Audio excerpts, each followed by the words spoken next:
जय जगन्नाथ। आज आम डिस्कसन करवा पापमोचनी एकादशी केबे पड़ुछि और एकादशी कले आमको कौन पुण्यफल प्राप्त हेबो। चैत्र मास कृष्णपक्ष एकादशी दिन को पापमोचनी एकादशी कहुए। यही व्रत करने द्वारा मनुष्य जन्मर समस्त पाप नाश होता है। यही व्रतर कथा एवं महात्मा शुणिले मध्य समस्त पापरू रक्षा मिलता है। प्राचीन समय तीर्थरथ नामक एक सुंदर वन थिला। देवराज इंद्र अप्सरा मानक संगे सही वन में विहार करुथिले। ସେହି ଜଙ୍ଗଲରେ ମେଧାବୀ ନାମକ ଋଷି ତପସ୍ୟା କରୁଥିଲେ। ତାଙ୍କର ତପସ୍ୟା ଦେଖି ଇନ୍ଦ୍ର ଭୟଭୀତ ହୋଇ ମେଞ୍ଚୁଘୋଷା ନାମକ ଅପ୍ସରାଙ୍କୁ ତପଭଙ୍ଗ କରିବା ପାଇଁ ପଠାଇଲେ।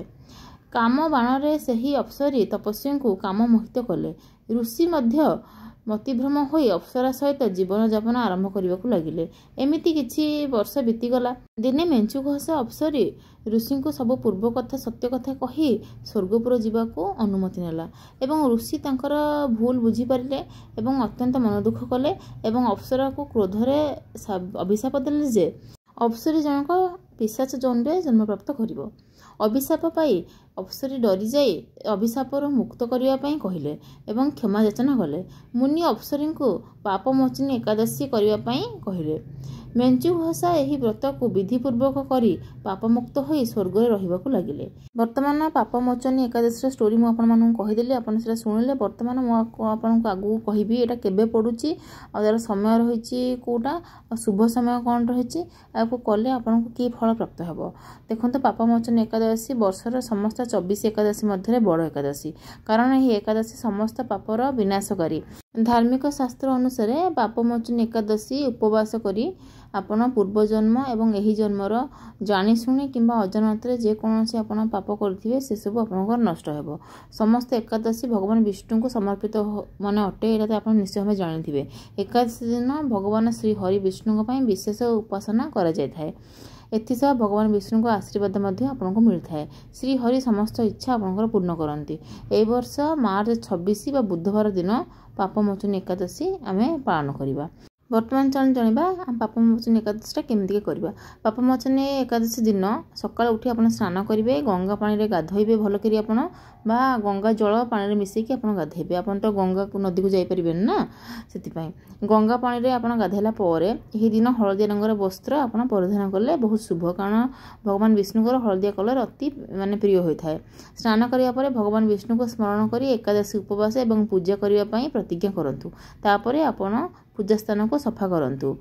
ଗଙ୍ଗା ପାଣି ଆପଣ ଛିଞ୍ଚିଲା ପରେ ଏହି ସ୍ଥାନ ଆପଣଙ୍କର ଶୁଦ୍ଧ ହୋଇଯିବ। ତାପରେ ଉପଯୁକ୍ତ ରୀତିନୀତି ସହ ଭଗବାନ ବିଷ୍ଣୁଙ୍କୁ ଆପଣ ପୂଜା କରିବେ। ଭଗବାନ ବିଷ୍ଣୁଙ୍କର ମନ୍ତ୍ର ମଧ୍ୟ ଆପଣ ପାଠ କରିବେ।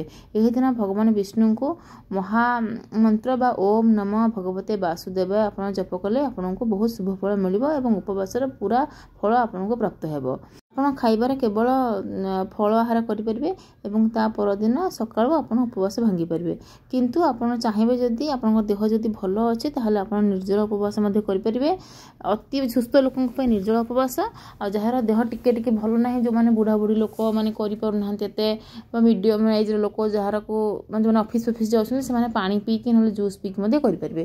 ଆଉ ଯେଉଁମାନେ ଛୋଟ ପିଲା ରୋଗୀମାନେ ସେମାନେ ତ କୌଣସି ଉପବାସ କରନ୍ତି ନାହିଁ, ତାଙ୍କ ପାଇଁ ବାରଣ। ଆଉ ଯେଉଁମାନଙ୍କର ମେଡ଼ିସିନ ଖାଉଛନ୍ତି ଦେହ ଖରାପ ସେମାନେ ମଧ୍ୟ କରିପାରିବେ ନାହିଁ। କିନ୍ତୁ ଆପଣ ଭଗବାନଙ୍କ ପୂଜା ତ ନିଶ୍ଚିତ ରୂପେ କରିପାରିବେ, ସେଥିରେ କିଛି ମନା ନାହିଁ। ଆପଣ ଯେତିକି ପାରିବେ କରିପାରିବେ, ସେଥିରେ କିଛି କହିବାର ନାହିଁ। ଆପଣ ନିର୍ଜଳ କରିପାରିବେ ଆପଣଙ୍କ ଇଚ୍ଛା ଅନୁସାରେ, ଆପଣଙ୍କ ଶରୀରକୁ ଦେଖିକି ଆପଣ ଯାହା ବି ଯେମିତି କରିବେ, ନିର୍ଜଳ କରିବେ, ନହେଲେ ଜୁସ୍ ପିଇକି କରିବେ, ପାଣି ପିଇକି କରିବେ, ନହେଲେ ଆପଣ ଶୁଦ୍ଧ ଶାକାହାରୀ ଭୋଜନ ଖାଇକି ମଧ୍ୟ ଉପବାସ କରିପାରିବେ। ଆଉ ଭଗବାନଙ୍କୁ ପ୍ରାର୍ଥନା କରିବାଟା ହେଉଛି ଭେରି ଇମ୍ପୋର୍ଟାଣ୍ଟ। ଉପବାସ ଆମେ ଏଥିପାଇଁ କରୁ କାରଣ ଆମେ ଯଦି କିଛି ପାପ କରିଥିବା ତାହେଲେ ଆମ ନିଜ ଶରୀରକୁ କଷ୍ଟ ଦେଇକି ସେ ପାପରୁ ଆମେ ମୁକ୍ତ ପାଇବା।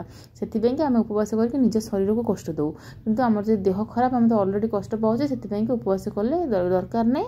ଆମେ କେବଳ ଭଗବାନଙ୍କୁ ଡାକିପାରିବା, କାରଣ ଉପବାସ କଲେ ଯେଉଁମାନେ ମେଡ଼ିସିନ ଖାଉଛନ୍ତି ସେମାନେ ଯଦି ଉପବାସ କରିବେ ତାହେଲେ ସେମାନେ ଔଷଧ ଖାଇପାରିବେନି, କାରଣ ଖାଦ୍ୟ ଖାଇକି ତ ଔଷଧ ଖାଇବାକୁ ପଡ଼େ ନା। ଆଉ ଛୋଟ ପିଲା ବି ସେମାନେ କରିପାରିବେ ନାହିଁ, ବୁଢ଼ା ବୁଢ଼ୀ ଲୋକ କରିପାରିବେ ନାହିଁ, ଏମାନେ ଖାଲି ଠାକୁରଙ୍କୁ ସ୍ମରଣ କରିବେ। ବର୍ତ୍ତମାନ ଆପଣ ଜାଣିପାରିଲେ ପାପମୋଚନୀ ଏକାଦଶୀ ଆମେ କାହିଁକି କରୁଛେ ଆଉ ସେଟା କେମିତି ପାଳନ କରିବା। ଦେଖା ହେବ ଗୋଟେ ନୂଆ ଭିଡ଼ିଓରେ। ଓମ୍ ନମଃ ଭଗବତେ ବାସୁଦେବାୟ।